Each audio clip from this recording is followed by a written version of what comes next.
I want to speak on behalf of pastors, and I mean genuine pastors, sincere pastors. There are two basic principles that help churches to grow. Number one, the pastor must want the church to grow and be willing to pay the price. Number two, the people must want the church to grow and be willing to pay the price. What does that mean? Pastor and people must work together. One of the cheapest way the devil destroys churches is to set pastors and people at loggerhead.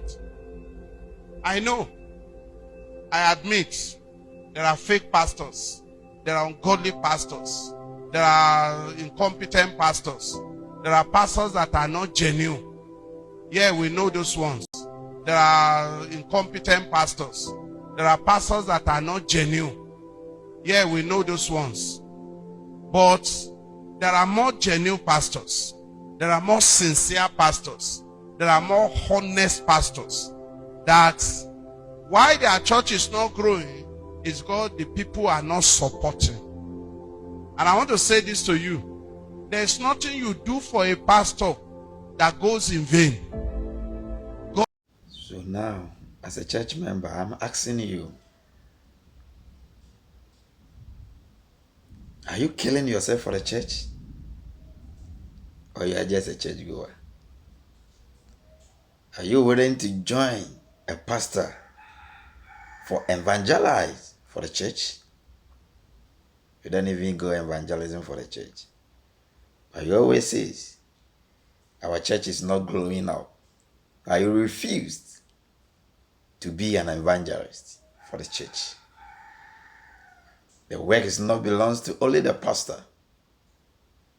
It's only for two of us to make things work according to the will of God.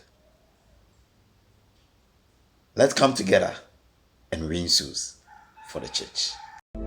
God himself will reward you. When you take care of a man of God or a woman of God, God himself will take care of you. Am I talking to somebody? Go and help your pastor. Go and cover his weakness. Go and assist him. He's doing a dangerous work. He's doing a serious work. Pastors are trained to smile outwardly when they are weeping inside. Do you support your pastor in financial ways? Because now people said they are tired to give. Because when they give, pastors will chop their money. You take care of your pastor, but don't forget, was blessed those who are give. Men of God, they are always fastest for you. They are always praying for you. They have time for you. You call them in the night, in evening, in afternoon, for your pastor to solve your problem for you. But you also refuse to give. That's why. So, he said, why am I going to see this man of God? Because there is nothing in my hands. So we should help the pastors in financial ways because God did not give them a land. He said to Peter, if you love me, take care of my sheep. He didn't say to Peter, if you love me, go and work and bring the money to take care of my sheep. Or to use your time to take care of my sheep. So we should remember to take care of our pastors. Pastors are trained to bless others. Why they themselves lack that blessing? Pastors are trained to pray for others when nobody is praying for them. Pastors are trained to cover all that they suffer, their pain, to hide their pain and release blessing to others. So it's a serious work. It's a dangerous work. It's a work that kills people. It's a work that swallows. So, did you pray for your pastor? You don't even remember your pastor. when you are praying. But when your pastor fell into a temptation, you are the person that you blame your pastor. That's why Paul said, pray for me so that God reveal more revelations when he was speaking the word of God. Pastors need more prayers from you. Pastors need more prayers from us. You should pray for them so that God will strengthen them always. They suffer their pain, to hide their pain and release blessing to others. So it's a serious work. It's a dangerous work. It's a work that kills people. It's a work that swallows people. Don't let ministry kill your pastor. Why you only enjoy the blessings and you never sow anything back to him? May the Lord help all of us in Jesus.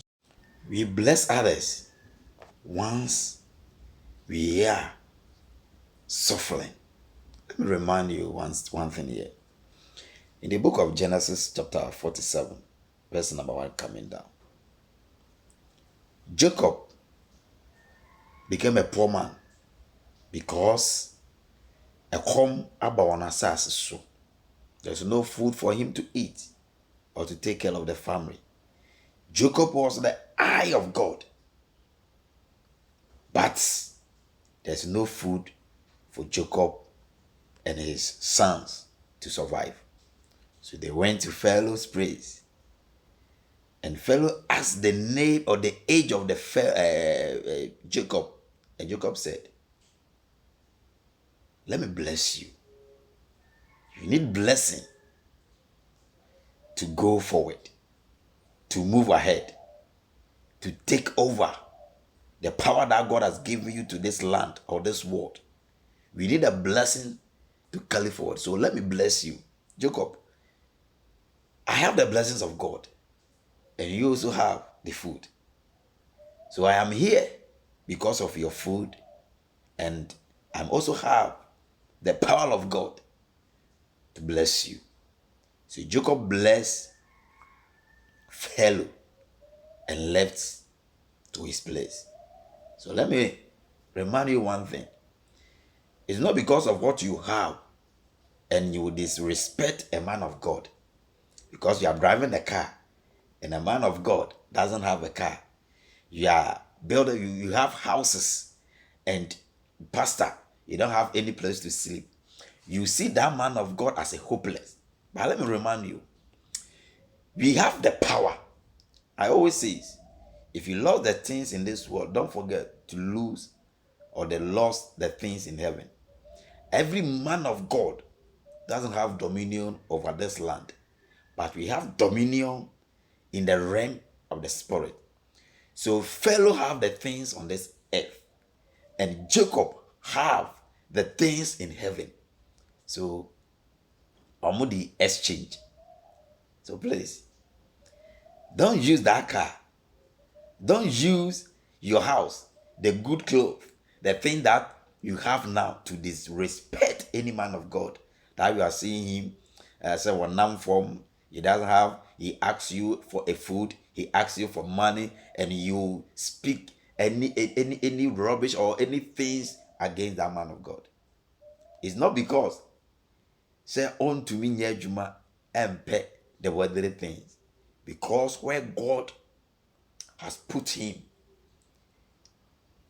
God did not allow him to do whatever he wants. It was saying, mo ya brantia mo babo so ko de mo pe na mo nyine yen de yen baby a umpe ni bebo aboso de wako.